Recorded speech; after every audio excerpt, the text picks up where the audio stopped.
I'm Angel Finsrud, and this is my wilderness moment. When my son Matthew was about 5 years old, God started to stir in our heart the idea of adoption.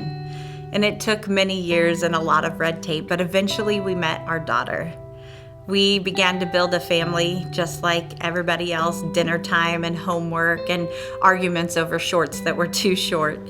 And then one day while our daughter was at school, we received a call from a social worker.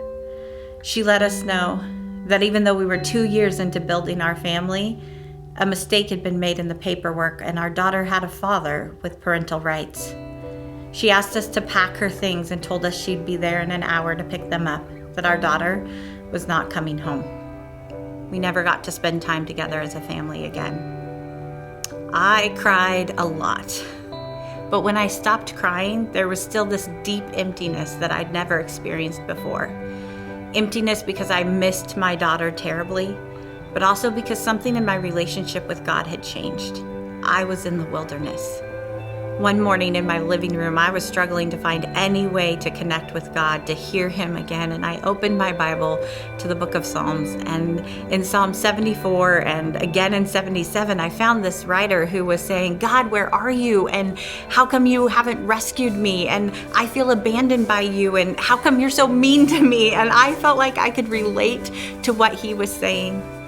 I think before I'd always fast forwarded to the end of the chapter where the psalmist was saying, "Okay, God, but no matter what happens, you're good, we're good." And I felt like maybe God wanted me to fast forward my life to that place too. But that morning, it was like God spoke to me in a whisper and said, "Angel, you don't know how long it was between the pain and the praise. And it's okay for you to be right where you are."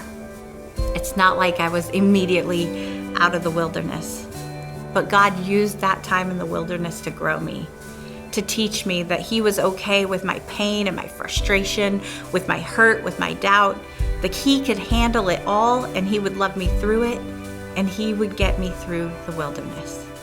And I'm glad that He did, because without that season, I could have never said yes. I would have never had the courage to say yes to what God had for us next.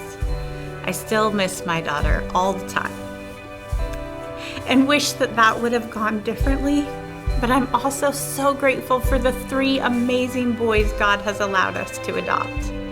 It took courage to risk that again, to say yes to the hurt that might come if we said yes. But in the wilderness, I learned that even if the happy ending is never written, even if the healing doesn't come, even if the road is long and hard and it feels like the promised land is so far away, I can trust God.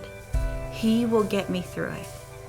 Maybe I can't trust Him to fix everything or make everything better all the time, but I can trust Him to be with me, to hold me, even in the wilderness.